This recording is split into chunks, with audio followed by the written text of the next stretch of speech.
l'invité de la matinale. KTO Radio. La loi sur la fin de vie est de retour à l'agenda politique. Ce qui n'est encore qu'un projet de loi doit être débattu au Sénat pendant une grosse semaine à partir du 20 janvier prochain. On fait le point sur l'état actuel du texte avec la présidente d'Alliance Vita. Bonjour Anne-Charlotte Rimaud. Bonjour Maxence.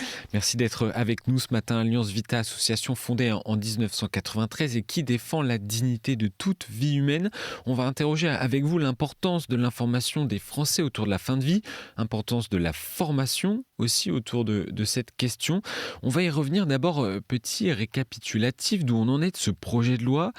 Il a été adopté en première lecture par l'Assemblée nationale en mai dernier, puis la navette parlementaire a été interrompue à cause de l'instabilité gouvernementale. La loi est arrivée au Sénat en ce début 2026. Il y a une commission des affaires sociales du Sénat qui a remanié ce texte mercredi dernier avant qu'il ne soit présenté et débattu au Sénat. Ce sera donc à partir du 20 janvier prochain. Alors, les sénateurs ont donc remanié ce texte, ne parlant plus d'un droit à l'aide à mourir, mais d'une assistance médicale à mourir. Qu'est-ce que ça change ? Oui, alors merci d'avoir rappelé le contexte. Je voudrais juste rappeler aussi la suite du processus législatif, c'est-à-dire que le texte doit être voté dans les mêmes termes pour pouvoir après être promulgué. Donc là, on est en seconde lecture à l'Assemblée, au Sénat, pardon. Et puis après, donc il y a une navette qui fait qu'il va revenir à l'Assemblée nationale, puis de nouveau au Sénat. Et si les sénateurs et les députés ne tombent pas d'accord, eh bien on aura une commission mixte paritaire. Puis finalement, c'est toujours l'Assemblée nationale qui a le dernier mot. Vous avez raison d'insister, c'est toujours un peu complexe, effectivement. Oui. Ben oui, c'est complexe. Et puis comme le processus s'étale dans le temps, parfois les auditeurs sont un peu perdus. Rappelons aussi, vous avez dit l'instabilité gouvernementale, mais également la priorité que fait le président Emmanuel Macron de cette loi fin de vie. Il l'a rappelé lors de ses vœux en début d'année. Alors voilà. Et sur cette assistance médicale à mourir, donc on parlerait en tout cas en l'état actuel de ce texte au Sénat, non plus d'un droit à l'aide à mourir, mais d'une assistance médicale à mourir. Ben oui, ce qu'il faut retenir, c'est qu'en fait, au-delà du vocabulaire, c'est que les sénateurs valident le suicide assisté et l'euthanasie, qui ne sont toujours pas nommés explicitement. Ils ont beau peut-être revendiquer la portée avec, en rebaptisant un peu ces termes avec l'assistance médicale à mourir. En réalité, ils entérinent le fait de donner la mort intentionnellement comme une réponse à une souffrance. Et ça, c'est grave. C'est très, très grave. Et nous, on est profondément inquiets. Vous voyez que l'expression assistance médicale à mourir, elle crée une forme de confusion parce que on se dit assistance médicale à mourir, est-ce un soin ? Voilà, il y a une confusion dangereuse entre justement la sédation profonde et continue jusqu'au décès, qui a été rentrée depuis la loi Claes-Leonetti en 2016, et justement cette proposition en fait d'assistance médicale à mourir, qui n'est ni plus ni moins que de l'euthanasie ou du suicide assisté. Et qu'en est-il dans ce remaniement de texte des garde-fous qui encadrent la prise d'une telle décision ? Est-ce qu'ils en ont parlé aussi, oui ? Ben oui, ils en ont parlé, parce qu'en fait, aujourd'hui, on a changé un petit peu les mesures adoptées par rapport au texte initial à l'Assemblée nationale. Ça a été profondément remanié. En fait, il y a une forme de leurre, parce qu'on croit que ça a été un peu peut-être amoindri. En réalité, je vous le disais, hein, l'assistance médicale à mourir, derrière ce mot-là, en fait, les sénateurs valident le suicide assisté et l'euthanasie. Mais, en effet, il y a quelques modifications par rapport au texte initial, et notamment sur le fait que ce soit les personnes qui soient éligibles soient des personnes qui soient réellement en fin de vie, avec un pronostic vital engagé à court terme. Alors, on pourrait croire que c'est finalement peut-être un moindre mal. En réalité, en fait, derrière tout ça, il y a beaucoup de garde-fous qui tombent aussi, puisque le délai de réflexion tombe, la consultation avec un psychologue tombe aussi. Voilà, tout ça crée en fait quelque chose de précipité et une suppression de notion de durée dans la procédure, parce qu'en fait, voilà, tout va très très vite. Et à quoi on peut s'attendre à l'issue des débats au Sénat ? Alors, à l'issue des débats au Sénat, ça, moi, je ne sais pas trop ce qui va se passer, c'est évident, parce que les sénateurs vont devoir réfléchir, vont devoir Malheureusement, ils n'auront pas beaucoup de temps, puisque comme vous le savez, tout est un peu accéléré, hein. Le vote est prévu le 28, donc tout ça, c'est rapide par rapport à une loi qui n'est pas une priorité aujourd'hui pour les Français, hein. Vous savez, les Français, ils n'attendent aujourd'hui, ils ont pas besoin de ça. On voyait un sondage BFM TV en début d'année.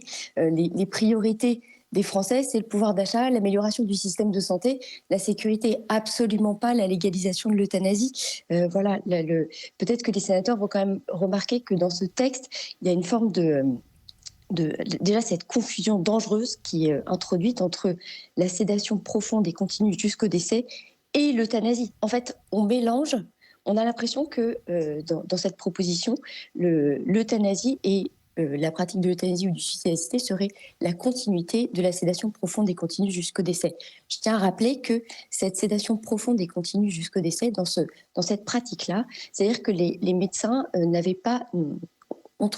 utilisent cette solution-là quand on sent que la personne est vraiment en fin de vie, mais avec l'intention, c'est de la soulager, l'intention n'est pas de la tuer. Alors que le geste létal, l'intention est réellement de tuer, on le sait. Dans la pratique de la sédation profonde et continue jusqu'au décès, le patient décède de sa maladie. Dans la pratique de l'euthanasie, le patient décède de l'euthanasie.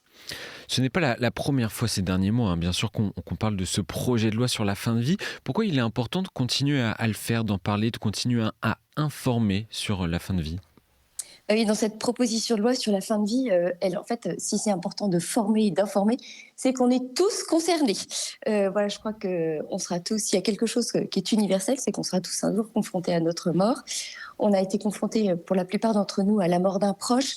On sait combien la confiance avec le personnel soignant, les médecins qui ont pu accompagner nos proches, elle est essentielle. Si vous perdez la confiance entre les soignants et les soignés, comment voulez-vous avoir cette forme de sérénité que l'on peut d'ailleurs trouver dans les services de soins palliatifs. Les soins palliatifs, pour le coup, c'est une priorité. C'est une priorité pour les Français. On sait très bien que aujourd'hui, les moyens alloués aux soins palliatifs ne sont pas suffisants.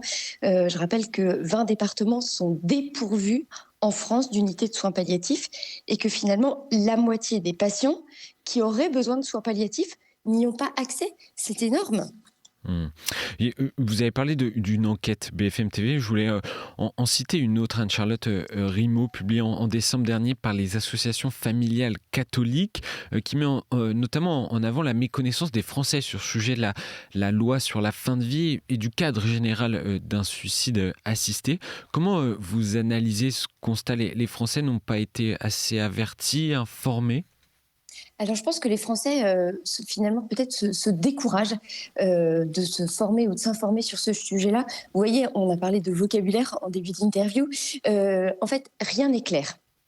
Rien n'est clair et finalement le fait que ça dure dans le temps, peut-être aussi que ça crée une forme de confusion, vous l'avez dit, hein, et du coup voilà, on arrive on arrive à cette situation-là où on ne sait plus trop où on en est le texte, quelles sont réellement les conditions d'accès, c'est quoi ce que ça va finalement changer pour les Français, mais en fait c'est radical ce qui va se passer si ce texte est voté.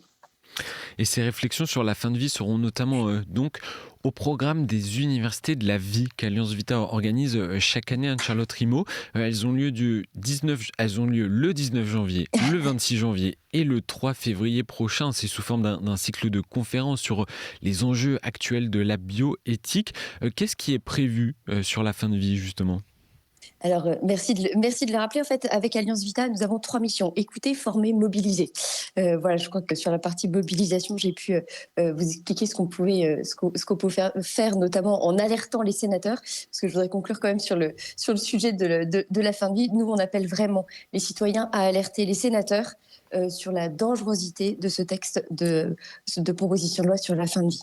Voilà. Et donc, dans notre mission de formation, eh bien, nous organisons ce cycle cycle de formation bioéthique annuel, qui est conçu, proposé par Alliance Vita, qui existe en France depuis 2006, qui a formé aujourd'hui plus de 80 000 personnes. Et aujourd'hui, le thème proposé est le corps dans tous ses états. C'est un cycle de formation qui est proposé dans plus de 200 villes de France et que vous pouvez vous renseigner sur le site de l'Université de la Vie pour avoir plus d'informations et trouver la salle qui se trouve le plus proche de chez vous. Et donc, vous allez parler notamment de la fin de vie. Pourquoi c'est important de former également sur les enjeux liés à la fin de vie, sur le rapport à la douleur, par exemple, ou au vieillissement ? Parce qu'il est toujours temps pour pouvoir se forger une opinion sur un sujet, prendre le temps de se former, de s'informer, et puis de connaître le contexte, les enjeux, qu'est-ce qu'il y a derrière les mots, ce qui est possible, ce qui n'est pas possible. Et pour ça, je pense que c'est un beau cadeau à s'offrir que de s'inscrire à cette université de la vie, même à offrir d'ailleurs, prendre un temps pour s'arrêter. On est dans une société avec un rythme de vie parfois un peu effréné, des progrès médicaux, scientifiques qui sont à la fois merveilleux, mais aussi parfois un peu vertigineux. Et du coup, c'est vraiment ce que propose le cycle de formation l'Université de la vie d'Alliance Vita. Et Anne-Charlotte Rimaud, qu'apporte à notre société actuelle, si on revient sur la fin de vie, sur ces débats-là, la pensée chrétienne dans le cadre de ces débats autour du suicide assisté? Quel argument objectif il est important d'entendre selon vous, que l'on soit croyant ou pas d'ailleurs? Peut-être que la vie, elle mérite d'être vécue depuis son début jusqu'à son terme naturel. Et on le voit, tout ce qui peut se passer autour de la fin de vie, ce sont des moments qui sont en général des moments qui sont très forts. On s'en souvient de l'accompagnement d'une personne. C'est quelque chose qui marque, qui marque une famille. Et je pense que dans une vision aussi chrétienne, c'est important de pouvoir donner sa dignité à une personne jusqu'au terme de sa vie. Et sur ces universités de la vie, pour conclure, c'est encore possible de s'inscrire, d'y participer ? Bien sûr, ça commence la semaine prochaine. Vous pouvez vous inscrire sur l'université de la vie.fr et puis vous aurez accès à un carnet du participant. Vous aurez accès aussi à des rediffusions. Vous pourrez prendre le temps. Vraiment, je pense qu'aujourd'hui c'est important de pouvoir se former. Et alors du coup, on a vraiment trois thématiques, trois soirées, trois thématiques. La première, prendre corps. La deuxième, vivre. Alors première avec bien sûr plutôt tournée sur le début de vie, avec toutes les découvertes, notamment du développement prénatal, la fertilité également. La deuxième soirée sera plutôt liée sur le vivre encore, justement réflexion sur la mort, le sens de la vie, le grand âge, essayer de regarder aussi quels sont les enjeux liés au grand âge aujourd'hui, les enjeux éthiques autour de l'euthanasie. Et puis la troisième soirée sera consacrée à faire corps, parce qu'en fait, vous comme moi, nous vivons avec notre corps. Notre corps, il est à la fois merveilleux et en même temps, il nous fascine et puis en même temps, il nous questionne. Et c'est aussi la vulnérabilité de notre corps qui crée la solidarité. Si nous sommes tous vulnérables, c'est aussi comme ça que ce corps social se crée et que nous pouvons, nous voyons notre société prendre soin des plus fragiles. Alors c'est vraiment la baseline d'Alliance Vita, solidaire des plus fragiles. Et on voit la force d'une civilisation à la solidarité qu'elle peut développer. Et donc, programme complet à retrouver sur alliancevita.org. Merci beaucoup Anne-Charlotte Rimaud d'avoir été avec nous ce matin. Merci Maxence.